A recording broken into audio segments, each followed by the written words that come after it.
મિત્રો નમસ્કાર, જય હિન્દ. ફર્સ્ટ ઓફ ઓલ, જે હું ડેઈલી 10 વાગે લાઈવ આવતો હતો એ હવે બંધ કર્યું છે અને એ બધી જ ઇન્ફોર્મેશન તમને રેકોર્ડિંગથી આપીશ. કારણ કે ડેઈલી લાઈવ થવું મારા માટે પોસિબલ નહોતું. કન્સિસ્ટન્સી ઇમ્પોર્ટન્ટ હોય અને સમાજમાં રહીએ છીએ તો એવા અનએવોઇડેબલ કારણો આવી જતા કે હું કન્સિસ્ટન્સી રાખી શકતો નહોતો. એટલે આજથી મેં રેકોર્ડિંગ ચાલુ કર્યું છે, પણ રેકોર્ડિંગમાં તમને બધી જ ઇન્ફોર્મેશન હું પ્રોપર પૂરી પાડીશ. દોસ્તો, લાસ્ટ લાઈવ સિઝનમાં આપણે જોયું હતું કે રિટાયરમેન્ટ પ્લાનિંગ કેવી રીતે થાય છે એના વિશે પ્રોપર આપણે સમજ્યા હતા. અને આપણે એમાં જાણ્યું હતું કે પેસિવ ઇન્કમનું કેટલું રિટાયરમેન્ટ પ્લાનિંગમાં યોગદાન છે અને લોંગ ટર્મ પ્લાનિંગ કેટલું જરૂરી છે. ઘણા લોકો પૈસા કમાઈ લે છે, પણ રોંગ ઇન્વેસ્ટમેન્ટને કારણે વર્ષોની મહેનત ગુમાવી દે છે. દોસ્તો મિત્રો, એક પાવરફુલ સવાલ છે.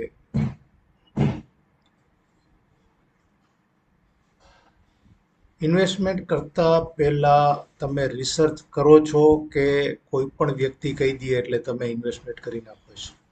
આ તમારી જાતને એક પ્રશ્ન કરજો દોસ્તો. ઘણા લોકો ક્વિક પ્રોફિટના ચક્કરમાં હાર્ડ અર્ન્ડ મની ગુમાવી દે છે. કેટલાય એવું કહે ને કે ડબલ થઈ જશે, ટ્રબલ થઈ જશે, 2% મળશે.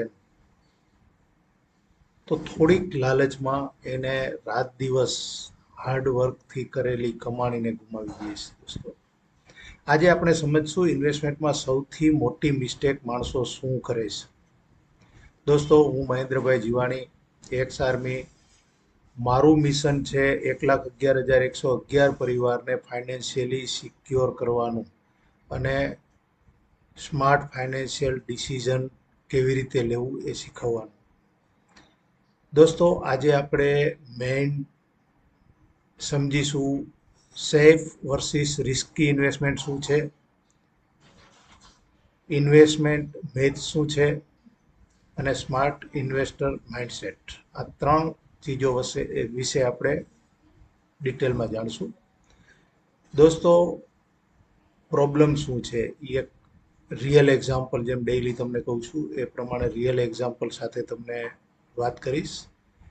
એક વ્યક્તિએ ફ્રેન્ડની એડવાઇસ પર હાઈ રિટર્ન સ્કીમમાં પૈસા ઇન્વેસ્ટ કર્યા. આંખ બંધ કરીને માત્ર એના મિત્રો અને એની આસપાસના વ્યક્તિઓએ વાત કરી એટલે એને સ્કીમમાં પૈસા ઇન્વેસ્ટ કરી દીધા. શરૂઆતમાં પ્રોફિટ દેખાણો, થોડા સમય પછી સ્કીમ બંધ થઈ ગઈ, મની સ્ટક, ફસાઈ ગયા, ફાઇનાન્શિયલ સ્ટ્રેસ. સ્વાભાવિક છે, રાત દિવસ મહેનત કરીને પૈસો કમાવાનો કોઈ એક ઝટકે લઈ જાય તો સ્વાભાવિક રીતે ટેન્શન આવી શકે છે, ગમે તેને આવી શકે છે. બીજી તરફ એક વ્યક્તિએ ડિસિપ્લિન્ડથી એસઆઈપીની શરૂઆત કરી, ઇન્સ્યોરન્સનો સારો કમ્પાઉન્ડિંગ ઇન્ટરેસ્ટવાળો પ્લાન લીધો, થોડીક ધારણા રાખી, પેશન્સ જાળવ્યું અને પ્રોપર ડાયવર્સિફિકેશનનો યુઝ કર્યો. થોડા વર્ષો પછી શું થયું, એની જબરદસ્ત વેલ્થ ક્રિએટ થઈ ગઈ, વેલ્થ બિલ્ટ થઈ ગઈ. ડિફરન્સ શું હતું? એક smart decision versus emotional decision. એકે સ્માર્ટ ડિસિઝન લીધું અને એકે બીજાના કહેવાથી એની વાત ઉપરથી ઇમોશનલ ડિસિઝન લીધું. એટલે દોસ્તો, તમારું ડિસિઝન બહુ ઇમ્પોર્ટન્ટ છે, નોલેજ બહુ ઇમ્પોર્ટન્ટ છે. એટલે લાઈફમાં જરૂરી એટલું નોલેજ રાખો, આખી દુનિયાનું નોલેજ રાખવાની જરૂર નથી, પણ તમારા પૈસાને તમે પ્રોપરલી ઇન્વેસ્ટ કરી શકો, સેવ કરી શકો એટલું નોલેજ તો રાખવું જ જોઈએ ને મિત્રો. મોટી મિસ્ટેક માણસો શું કરે છે, લોકો શું કરે છે, યાદ રાખજો દોસ્તો, હું તમને આ ખાસ પોઈન્ટ્સ કહું છું. એક તો ક્વિક રીચ મેન્ટાલિટી, જલ્દીથી પૈસાવાળું થવું છે. બીજું સોશિયલ મીડિયા ટિપ્સ પર ઇન્વેસ્ટમેન્ટ. સોશિયલ મીડિયામાં જો આવ્યું અને ઇન્વેસ્ટમેન્ટ કરી દીધું. યાર, સોશિયલ મીડિયાને પર્સનલી મળો, વાતચીત કરો, એના એક્સપર્ટને મળો, એડવાઇઝરને મળો, પછી ડિસિઝન લો. રિસ્ક સમજ્યા વગર એમાં રોકાણ પછી કેટલું રિસ્ક હશે એ સમજ્યા નથી. ઓલ મની એક જ જગ્યાએ ઇન્વેસ્ટ, બધા પૈસા સેવિંગ કરેલા હતા એક જગ્યાએ ઇન્વેસ્ટમેન્ટ કરી દીધા. હવે એક જગ્યાએ ઇન્વેસ્ટમેન્ટમાં શું પ્રોબ્લેમ આવે? ભગવાન ના કરે કાંઈ ઇસ્યુ આવ્યો તો એક સાથે તમારા પૈસા બધા ડૂબી જાય છે. અને જો તમે એનું ડાયવર્ટિફિકેશન કરેલું છે, અલગ અલગ જગ્યાએ થોડું થોડું કરેલું છે, તો તમને એક સાથે ઝટકો લાગતો નથી. રિઝલ્ટ શું થાય આવું કરવાથી? બધાની પહેલાં તો સ્ટ્રેસ આવે, ટેન્શન આવે. આ બાય ડિફોલ્ટ છે. ગમે એની સાથે કોઈ પણ નબળી વસ્તુ થાય એટલે સ્ટ્રેસ તો આવે જ. એટલે આ તો બહુ મોટી વાત કહેવાય, કારણ કે રાત દિવસ મહેનત કરીને પૈસા ભેગા કર્યા હોય અને આવું થાય એટલે સ્ટ્રેસ આવે. બીજું, નુકસાન જાય, લોસ જાય. ત્રીજું, ઇન્વેસ્ટથી ડર લાગે, પછી તમે બીજી વાર ઇન્વેસ્ટમેન્ટ કરવાથી પણ ડરો. સાપનો કરડેલો દોરડાથી બી, એના જેવું છે. સૌથી મોટી મિસ્ટેક શું છે? જેમ મેં કીધું એમ, એના વિશે માહિતી નથી, નોલેજ નથી. અને નોલેજ વગરનું ઇન્વેસ્ટમેન્ટ કરવું એ બધાયથી મોટી મિસ્ટેક છે દોસ્તો. હવે દોસ્તો, આનું સ્ટેપ બાય સ્ટેપ સોલ્યુશન શું છે? તો સ્ટેપ 1, ગોલ બેઝડ ઇન્વેસ્ટ કરો. ગોલ બેઝ મતલબ તમને ખબર છે કે મારા છોકરાના ભણવામાં ખર્ચ આવવાનો છે, તો એ પ્રકારનું ઇન્વેસ્ટમેન્ટ કરો. પછી ખબર છે કે આપણે રિટાયર થવાના જ છે એકવાર, તો રિટાયરમેન્ટ માટે મારે પૈસાની જરૂર પડવાની છે, તો એ તમારો ગોલ છે. ગોલ બેઝ ઇન્વેસ્ટ કરો એટલે લાંબા ગાળાનું ઇન્વેસ્ટ થશે. પછી વેલ્થ ક્રિએટ કરો, તમારી સંપત્તિ ક્રિએટ. સંપત્તિ એટલે તમે એક એમ સમજો છો કે પ્લોટ કે ખેતર લઈ લીધા એટલે સંપત્તિ થઈ ગઈ. નહીં, આ કાગળ નથી, દસ્તાવેજ છે, સંપત્તિ છે દોસ્તો. તમે આ રીતના પ્લાનો લ્યો છો કે આગળનો તમે ગ્રોથ જોવો છો, તો આ રીતે તમે એક તો ગોલ બેઝડ ઇન્વેસ્ટમેન્ટ કરો. બીજું, રિસ્ક પ્રોફાઇલ સમજો. તમે જે વસ્તુ રોકાણ કરવા જાઓ છો એ રોકાણમાં રિસ્ક કેટલો છે એને પહેલા સમજો. તમે જે વસ્તુ કરો છો એમાં એક ખાસ બહુ મોટી વસ્તુ છે.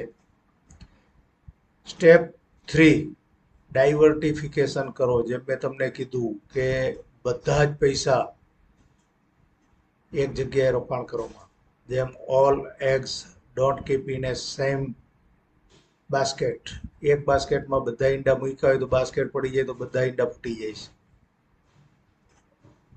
એટલે 2-3 બાસ્કેટમાં ઈંડા રાખો, જેથી કરીને એક બાસ્કેટ પડી પણ જાય તો કાંઈ ચિંતા નહીં. એ રીતે તમે ડાયવર્ટિફિકેશન કરો. થોડાક પૈસા તમે એસઆઈપીમાં, થોડાક mutual fund, emergency fund, insurance, આવી રીતે એનું ડાયવર્ટિફિકેશન કરી દો.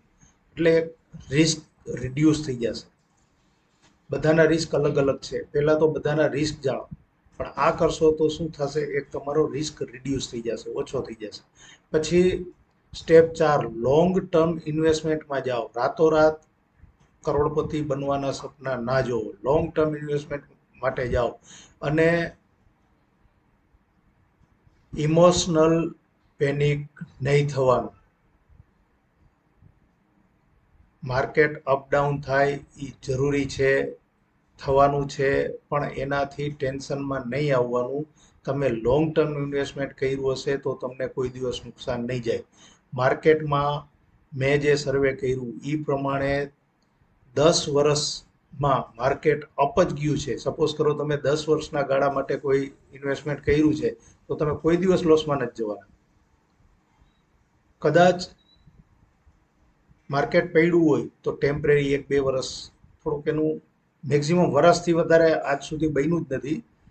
તૂટ્યું હોય તો વર્ષમાં લગભગ લેવલ લઈ લે છે, વધીને 2 વર્ષ, પણ 10 વર્ષ ક્યાંય નથી લાગતા. 10 વર્ષમાં તો 2-3 ગણું આગળ વહી ગયું, કે 10 ગણું પણ વહી ગયું એવું બની શકે છે. એટલે લોંગ ટર્મમાં ઇન્વેસ્ટ કરો. પેનિક ન લ્યો, દુઃખી ન થાવ, પણ પેશન્સ રાખો. હવે આ બધું જો તમે પ્રોપર કરો છો, 5મું સ્ટેપ છે કે ફાઇનાન્શિયલ એજ્યુકેશન લો, એના વિશે જાણકારી લ્યો. જાણકારી લીધા પછી જ ઇન્વેસ્ટમેન્ટ કરો. જાણકારી બહુ જરૂરી છે, આ ખાસ ઇમ્પોર્ટન્ટ યાદ રાખવાનું. હવે જો આ બધું તમે પ્રોપર કરો છો, 5 સ્ટેપ પ્રમાણે તમે કામ કરો છો, તો એના બેનિફિટ શું થાય છે? એક તો સ્માર્ટ ઇન્વેસ્ટમેન્ટ તમારું બને છે. સ્માર્ટ ઇન્વેસ્ટમેન્ટ થાય એટલે સ્વાભાવિક છે ફાયદા તો થવાના જ છે. તમારું વેલ્થ ગ્રોથ, અણધાર્યું થાય છે. તમે પણ વિચાર્યું ના હોય એટલું તમારું વેલ્થ ગ્રો થાય છે. એનું ગ્રોથ એટલું થઈ જાય છે. પછી ફાઇનાન્શિયલ કોન્ફિડન્સ વધે છે. તમને પૈસાકીય ચિંતા નથી રહેતી. તમારો ઓટોમેટિક કોન્ફિડન્સ વધે છે. માર્કેટમાં પણ તમને જોવાવાળા વ્યક્તિ અલગ નજરથી જોશે. બેટર ફ્યુચર પ્લાનિંગ તમે કરી શકો છો. ભવિષ્યના પરિવારનું પ્લાનિંગ, તમારું પ્લાનિંગ, છોકરાઓનું પ્લાનિંગ તમે બેટર કરી શકો છો. પછી એમાં તમારે પેસિવ ઇન્કમ થવાની પોસિબિલિટી ઘણી વધી જાય છે. ઓપોર્ચ્યુનિટી વધી જાય છે. થાય જ છે. પેસિવ ઇન્કમ તમે સૂતા હોય તો એ વધવાના જ છે. તમે આ રીતનું સ્માર્ટ પ્લાનિંગ કર્યું છે તો પૈસા પૈડા પૈડા વધ્યા રાખશે. અને તમારો પૈસો ખાસ કરીને તમારા માટે કામ કરવાનું ચાલુ કરશે, જે બહુ ઇમ્પોર્ટન્ટ છે. જે પૈસાવાળા, જે રીચ માઇન્ડસેટવાળા માણસો આ કામ કરતા હોય છે. દોસ્તો, ઇન્વેસ્ટમેન્ટ માત્ર પૈસા વધારવા માટે નથી, તે તમારા પરિવારના સપનાઓ સિક્યોર કરવા માટે છે. રોંગ ડિસિઝન ફ્યુચરને હર્ટ કરી દે છે, હર્ટ કરી શકે છે. સ્માર્ટ ઇન્વેસ્ટમેન્ટ ફ્યુચરને સ્ટ્રોંગ બનાવી શકે છે. દોસ્તો, ખાસ યાદ રાખજો. મિત્રો, જો આજે આ તમને ઇન્ફોર્મેશન સારી લાગી હોય તો આને તમે લાઈક કરજો, શેર કરજો, જેથી લોકો વધુ રોંગ ઇન્વેસ્ટમેન્ટથી બચી શકે. અને કોમેન્ટમાં સ્માર્ટ ઇન્વેસ્ટર લખજો અને ફોલો જરૂર કરજો દોસ્તો, કારણ કે હું દરરોજ આવા નવા પ્રેક્ટિકલ ફાઇનાન્શિયલ ટોપિક્સ લાવું છું, જે તમારા ફાઇનાન્સ ફ્યુચરને સેફ અને સ્ટ્રોંગ બનાવી શકે છે. તમારો એક શેર કોઈ યર્સ ઓફ સેવિંગ બચાવી શકે છે. આંગળી ચીંધ્યાનું પુણ્ય છે, જેમ દરરોજ કહું છું એ પ્રમાણે. તો તમે જાણવા માંગો છો કે તમારા માટે સ્માર્ટ ઇન્વેસ્ટમેન્ટ સ્ટ્રેટેજી શું છે, તો કોમેન્ટમાં ઇન્વેસ્ટમેન્ટ લખશો અથવા મને ડાયરેક્ટ મેસેજ પણ કરી શકો છો. હું તમને પર્સનલી ગાઈડ કરીશ. મારી પાસે જે આવે છે એને હું પર્સનલી સમજાવું છું, સેટિસ્ફાઈ થઈને જાય છે. હું કોઈને ઇન્વેસ્ટમેન્ટ નથી કરાવતો, એને સમજાવું છું. ઇન્વેસ્ટમેન્ટ એ પોતે કરે છે એની સમજમાં આવે ત્યારે. અને એ ક્યાંથી કરે છે એ પોતે ડિસાઈડ કરે છે, મારી પાસેથી કરે છે કે બીજા પાસેથી કરે છે. દોસ્તો, ઘણા લોકો કમાણી કરે છે પણ ફાઇનાન્શિયલ ફ્રીડમ સુધી પહોંચી શકતા નથી, કારણ કે પેસિવ ઇન્કમ બનાવ્યું જ નથી હોતું. એટલે દોસ્તો, કાલે આપણે જાણીશું પેસિવ ઇન્કમ વર્સિસ પૈસા તમારા માટે કામ કેવી રીતે કરે. એક દિવસ કામ બંધ થાય તો પણ ઇન્કમ કેવી રીતે ચાલુ રહે. એમાં આપણે કાલે મેઇન સબ્જેક્ટો લેશું: passive income ideas, money system creation અને financial freedom mindset.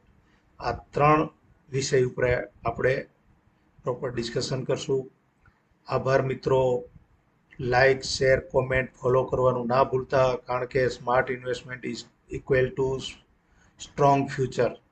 Investment return કરતાં પણ વધારે મહત્વનું છે.